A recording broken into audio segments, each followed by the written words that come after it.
আমাদের অবস্থান কর্মসূচি মূলত আপনারা সবাই জানেন যে দীর্ঘ 4 মাস ধরে মানে 30শে জুন আমাদের মূলত 44তম বিসিএসের চূড়ান্ত ফলাফল প্রকাশ করা হয়। এরপরে রিপিট ক্যাডারজনিত একটা ইস্যুর কারণে আমাদের 4 মাস ধরে আমরা অপেক্ষা করছি যে সম্পূরক ফলাফলের জন্য। তো সম্প্রতি গত মঙ্গলবারে আমরা অনেক দৌড়ঝাঁপ করে এবং স্যারদের সহায়তায়, মন্ত্রণালয়ের সহায়তায় আমরা বিধিটা অবশেষে পাশ করাতে পেরেছি।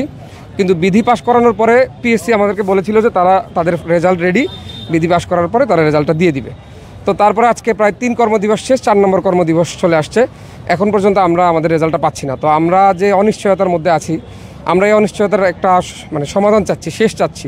আমরা আজকে মূলত এখানে আসছি যে আমাদের ফলাফলটা নিয়ে যাওয়ার জন্য। আমাদের অন্য কোনো দাবি নেই, আমাদের কোনো মানে অযৌক্তিক কোনো কিছু নাই। আমাদের নিজেদের যে রেজাল্ট অলরেডি প্রকাশিত হয়েছে সেই রেজাল্টের সম্পূরক রেজাল্টটা আমরা চাচ্ছি, যাতে আমাদের দ্রুত গেজেট হওয়ার জন্য যে পরবর্তী যে কার্যক্রমগুলো রয়েছে সেই কার্যক্রমগুলো যেন দ্রুত শেষ করা যায়, সম্পন্ন করা যায়। এটাই আমাদের আজকের দাবি। একটি দাবি, সেটা হচ্ছে আমাদের রেজাল্ট, সম্পূরক result. Monalisa heavy flow 15 piece প্যাকেটের সাথে 8 পিসের একটি প্যাকেট একদম ফ্রি। আমরা আজকে রেজাল্ট পাবলিশ না হওয়া পর্যন্ত অবস্থান কর্মসূচি চালিয়ে যাওয়ার সিদ্ধান্ত নিয়ে এখানে আসছি। মানে আমাদের এই রেজাল্ট গত 30শে জুনই প্রকাশ হয়েছে। সম্পূরক রেজাল্ট যেটা বিধি অনুযায়ী, আইন অনুযায়ী প্রকাশ হওয়ার কথা, এটা পিএসসির বক্তব্য অনুযায়ী ছিল যে যেদিন বিধি পাস হবে তার পরের দিনই রেজাল্ট হয়ে যাবে। কিন্তু এখনও সেই রেজাল্ট হচ্ছে না এবং কবে হবে এ ধরনের কোনো নিশ্চয়তাও আমরা পাচ্ছি না। শুধু রেজাল্ট না, আমাদের মূলত রেজাল্ট উদ্দেশ্য না, আমরা আমাদের সুপারিশপ্রাপ্ত হয়েছি। সুপারিশপ্রাপ্ত হওয়ার পরে পুলিশ ভেরিফিকেশন সহ অন্যান্য যে কার্যক্রমগুলো, এগুলো শুরু হতে পারছে না, কারণ পিএসসি জনপ্রশাসনে আমাদের রেজাল্টের ফাইলটা পাঠাচ্ছে না।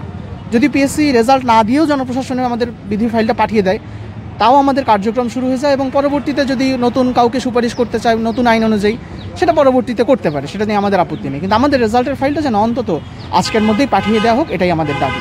আমাদেরকে যেটা বলা হয়েছে যে আজকের আমাদের কর্মসূচিটা আসলে অবস্থান কর্মসূচি, যেটা আমরা ফলাফল না পাওয়া পর্যন্ত চালিয়ে যেতে চাই। ওনারা আমাদেরকে বলেছেন আমরা কোনো প্রকার বিশৃঙ্খলা না করে এখানে যেন সুশৃঙ্খলভাবে আমরা আমাদের দাবি জানাই, এটাই উনি বলেছেন। মানে আইনের পরিপন্থী যেন কোনো কিছু না হয়, যা কিছু হবে শান্তিপূর্ণভাবে যেন এখানে আমরা কর্মসূচি চালিয়ে যাই, এবং সেক্ষেত্রে ওনার সমর্থন আছে, ওনার কোনো মানে সমস্যা নেই, কিন্তু আমরা যেন বিশৃঙ্খলভাবে কোনো কিছু না করি। আমাদের একটি প্রতিনিধি দল এখন পিএসসির সাথে যোগাযোগ করবে, কথা বলবে, এবং আমরা বাহিরে অবস্থান করব এবং প্রতিনিধি দল পিএসসির সাথে কথা বলে বিষয়টি সম্পূর্ণভাবে স্পষ্ট করার চেষ্টা করবে যে কেন আমাদের রেজাল্ট এখনও আটকে আছে বা আজকের মধ্যেই কেন দেওয়া সম্ভব না।